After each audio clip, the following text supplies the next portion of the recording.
In this video, I'm going to talk about the Battle of the Alamo itself, the specifics there that we want to get into. And so let's talk real quickly. Let's get into it. Kind of leading up to the Alamo, just kind of remember the during this time, we're in the middle of the Texas Revolution. There's been fighting. There was a siege of San Antonio that basically kicked the last Mexican army out of Texas. So there's no more Mexican army in Texas at that time. But that's not going to stay that way. Obviously, Mexico is going to do something about that. Santa Anna comes to Texas, and he splits up his army, and he puts General Urrea in charge of his smaller force. And so his smaller force heads to is kind of closer to the coast, and Santa Anna is headed to San Antonio, where there is a small Texas army in the at the Alamo. And so the Texas government's falling apart. Volunteers are guarding the Alamo in San Antonio. They've asked for reinforcements. A few have arrived, but there's still not that many people there. William Travis is placed in command after James C. Neal has to leave. James C. Neal was was the commanding officer. He's got some family issues going on, and so he leaves somebody sick, and so he goes to take care of them and leaves William Barrett Travis in command. James Bowie shows up, and he's there, and he is commanding the volunteers. James Bowie becomes sick, and then William Travis is basically in command of all of the forces there at the Alamo. Another famous person that is there is David Crockett. He's a frontiersman, sharpshooter. He was a congressman from Tennessee. He's kind of a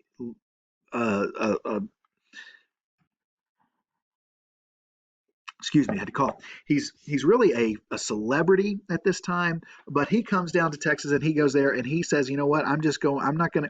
He's offered like a command of some type, and he doesn't want that. He just is fighting there, and he brings a group of riflemen, sharpshooters with him. Juan Seguin is there. He's leader of the Mexican border soldiers who supported the Texans in their fight against Santa Anna. So there were many Tejanos that were there that were upset with what Santa Anna has done to overturn the Mexican Constitution and to become a dictator himself.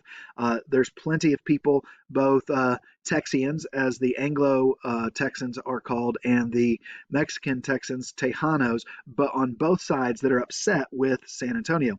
And so they begin to prepare the Alamo for battle. They put cannons in some strategic locations, and they're getting prepared.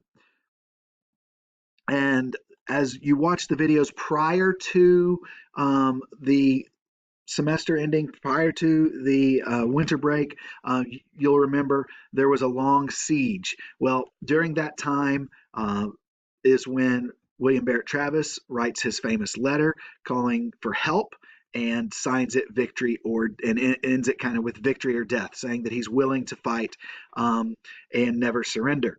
But he's asking, hey, please, please send reinforcements. We need them desperately. That very few reinforcements come at all.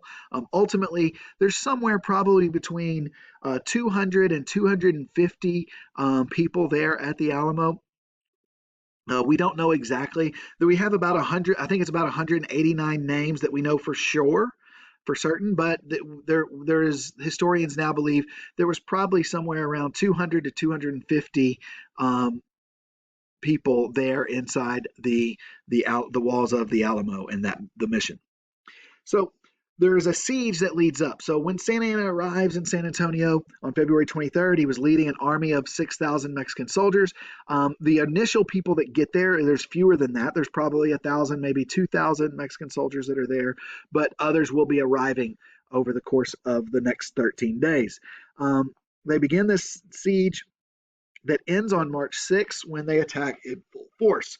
After 90 minutes of fighting, only 90 minutes of fighting, all of the Texan defenders are pretty much killed, except for those that are captured. Now, there's a few people, mostly women and children, that are spared. So everybody inside the Alamo was not killed. Some were killed, were not killed. That women and children were released. Susanna Dickinson among them.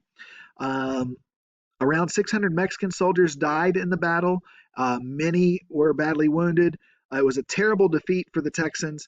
Ultimately, the those that were captured, there is a question of whether David Crockett was one of those that was captured or whether he was killed in the fight. We don't really know for sure. There's evidence on both sides, and so historians differ somewhat. Although a lot of historians today kind of think he may have been one of those that is captured.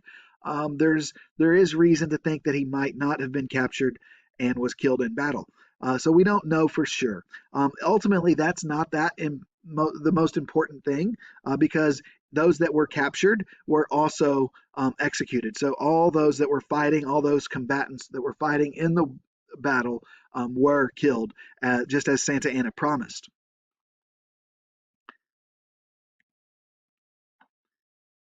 So one of the other big things, obviously, the Battle of the Alamo becomes a battle cry. Remember the Alamo. It becomes this event that inspires many to fight and continue on the fight, but it is also kind of this point of, okay, look, this is what's happened. So it's also this point of revenge. Hey, we're going to get Santa Anna back. We're going to get them back. We're going to win. Ultimately, that does happen, and we'll look at those things on another video.